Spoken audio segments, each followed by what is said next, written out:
ஹரி ஓம் ஜெய் வாராகி. வாழ்க்கையில் எல்லோரும் எப்பயுமே சந்தோஷமாக இருக்க முயற்சி பண்ணிக்கிட்டே இருங்க. அன்னையுடைய அருளால் எல்லோருமே எப்பயுமே சந்தோஷமாகவே இருக்கலாம். இப்போது வாராகி மாலையில் அடுத்த ஒரு பாடல் 23வது பாடல். இப்போ பாடலை பார்க்கலாம். ஊராகிலும் உடன் நாடாகிலும் அவர் குற்றவரோடு யாராகிலும் நமக்கு ஆற்றுவரோ, அடலாழி உண்டு காரார் கருத்த உலக்கையும் உண்டு கலப்பை உண்டு வாராகி என்னும் மெய் சண்ட பிரச்சண்ட வடிவு உண்டே. இதுதான் இந்த பாட்டு. இதனுடைய அர்த்தத்தை இப்போ நம்ம பார்க்கலாம்.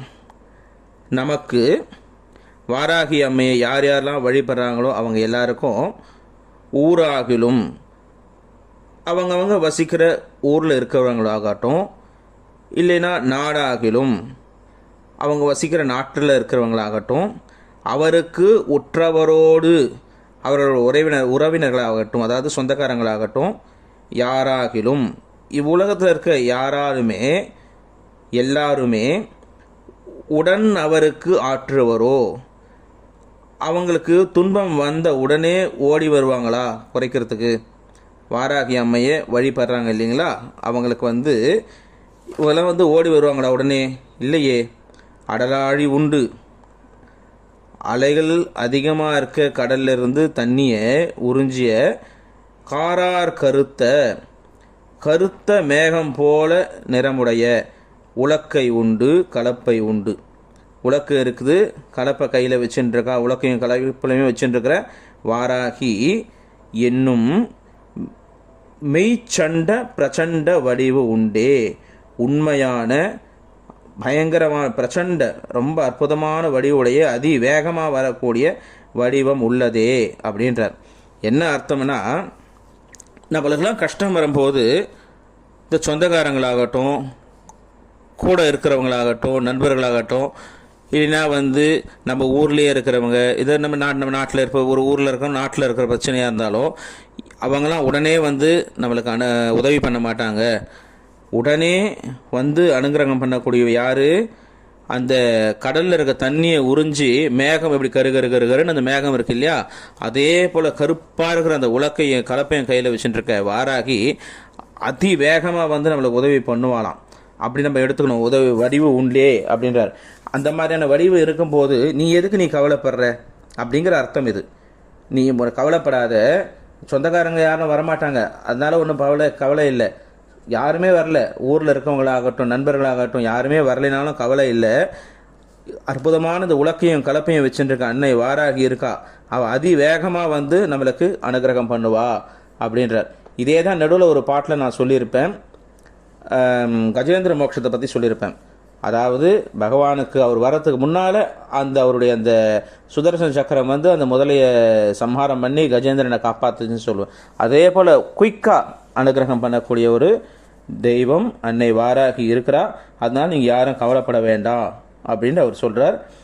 இன்னொன்று பார்த்தோம்னா இது ஒரு விளக்கம் என்னன்னா, உலக்கை கலப்பை. இது என்னென்னா, நம்ம உலக்கை கலப்பைங்கிறது என்னென்னா, நம்ம முன்னால் செஞ்ச விதைகள் அதை ஓமானமாக நம்ம எடுத்துக்கணும்.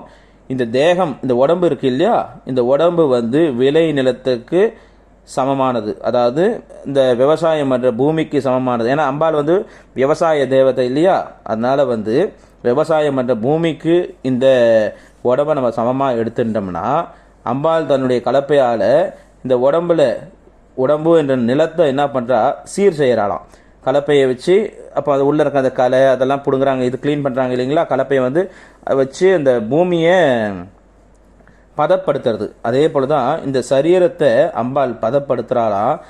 முன்வினைகளான விதைகளை தூவுறாளாம். நம்ம அதாவது ஏற்கனவே க்ளீன் பண்ணி நம்ம ஏற்கனவே பண்ணியிருக்க முடியாது வினைகள்லாம் இருக்குது இல்லையா, முன்வினைகள் முற்பிறவியில் செஞ்ச வினைகள்லாம் இருக்கு இல்லையா, அதெல்லாம் தூவி அதெல்லாம் க்ளீன் பண்ணி அதாவது எடுத்துடலாம். தூவிட்டு என்ன பண்ணுறாலாம், உலக்கை இருக்குல்ல, முதல்ல கலப்பையில் வச்சு க்ளீன் பண்ணி அந்த விதைகள்லாம் வச்சு உடச்சி, இந்த உலக்கையை வச்சு உடச்சவன என்ன ஆகுது, அந்த உமி தனியாக நெல் தனியாக போயிட்ட பிறகு உமியோடு இருக்கும்போது தான் நெல் விளையும்.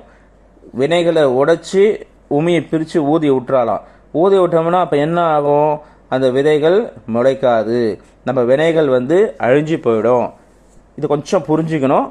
அம்பாள் என்ன பண்ணுறாள்னா, நம்மளுடைய தேகம் சரீரம்ங்கிற இந்த நிலத்தை உழுது இதில் இருக்கிற அந்த வினைகள் நம்ம ஏற்கனவே பண்ணியிருக்கோம் இல்லையா, தீய வினைகள் ஆகட்டும், நல்ல வினைகளும் தீய வினைகள் ரெண்டுமே இருக்கக்கூடாது. நல்ல வினைகள் இருந்தாலும் நமக்கு அடுத்த ஒரு பிறவி இருக்கும்னு சொல்லுவாங்க, தீய வினைகள் இருந்தாலும் ஒரு பிறவி இருக்கும்னு சொல்லுவாங்க. நல்ல வினைகள் என்ன, தங்க காப்பு போட்ட இல்லை தங்க கூண்டுக்குள்ளே இருக்க கிளி மாதிரி இல்லையா, இரும்பு கூண்டுக்குள்ளே இருக்க கிளி மாதிரி, அவ்வளோதான் விஷயம். தங்க இப்போ ஜெயிலில் போடும்போது காப்பு போடுறாங்க இல்லைங்களா, தங்க லாக்கப்பில் இருக்கிற மனுஷங்க எதாக இருந்தாலும் லாக்கப் தானே. இந்த பூலோகத்துக்கு பூமிக்கு வரும்போதே எதாக இருந்தாலும் நம்மளுக்கு அது லாக்கப்பில் இருக்க மாதிரி தான். ஸோ நம்மளுக்கு பிறவி, அடுத்த பிறவி இல்லாமல் இருக்கணும்னா நல்வினையும் இல்லாமல் இருக்கணும், தீவினைகளும் இல்லாமல் இருக்கணும். இது ரெண்டுமே இல்லாமல் இருந்தால் தான் நம்மளுக்கு அடுத்த ஒரு பிறவி இல்லாமல் இருக்கும். அப்போது நம்மளுக்குள்ளே இருக்க அது வினைகளை என்ன பண்ணுறா, உழுது நம்ம மனசுக்குள்ளே இருக்க வினைகள், தீய வினைகளாகணும் நல்ல வினைகள் எல்லாத்தையும் எடுத்து அம்பாள் என்ன பண்ணா, தன்னுடைய உலக்கையால் அடித்து உடைச்சி அந்த உமியாக்கிறாளாம். எதை, அந்த வினைகளை உமியாக்கி ஊதி விட்ட பிறகு வெறும் அரிசி முளைக்காது. அதே போல தான் இந்த மாதிரி அம்பாள் பண்ணி நம்மளுடைய வினைகள், கர்ம வினைகள் எல்லாம் அழித்து தன்னுடைய திருவடிகளில் அம்பாள் நம்மளை சேர்த்துக்கிறா அப்படிங்கிற ஒரு அர்த்தம் தான் இது எடுத்துக்கணும். அற்புதமான இந்த ஒரு பாடலை பாடும்போது எல்லா தோஷங்களும் நம்மளை விட்டு விலகுமா. என்னென்ன தோஷங்கள் இருக்கோ அத்தனை தோஷங்களும் இந்த பாடலை நம்ம பாராயணம் பண்ணுறதுனால நிவர்த்தி ஆகும் அப்படின்ட்டு சொல்கிறாங்க பெரியவங்க. அற்புதமான இந்த ஒரு பாடலை எல்லாரும் பாராயணம் பண்ணி வாழ்க்கையில் எல்லா வளமும் நலமும் பெறணுன்ட்டு எல்லாம் வல்ல அன்னை வாராகிய பிரார்த்தனை பண்ணிக்கிறேன். அடுத்த பதிவில் அடுத்த ஒரு அற்புதமான ஒரு பாடல், அம்பாளுடைய படைக்கலரை வாழ்த்தக்கூடிய ஒரு பாடல். அந்த பாடல் ரொம்ப அற்புதமானது, நம்மளுக்கு நிறைய ஞான யோகத்தை கொடுக்கக்கூடிய ஒரு பாடல். அடுத்த ஒரு பதிவில் பார்க்கலாம். ஹரி ஓம் ஜெய் வாராகி, ஹரி ஓம் ஜெய் வாராகி, ஹரி ஓம் ஜெய் வாராகி.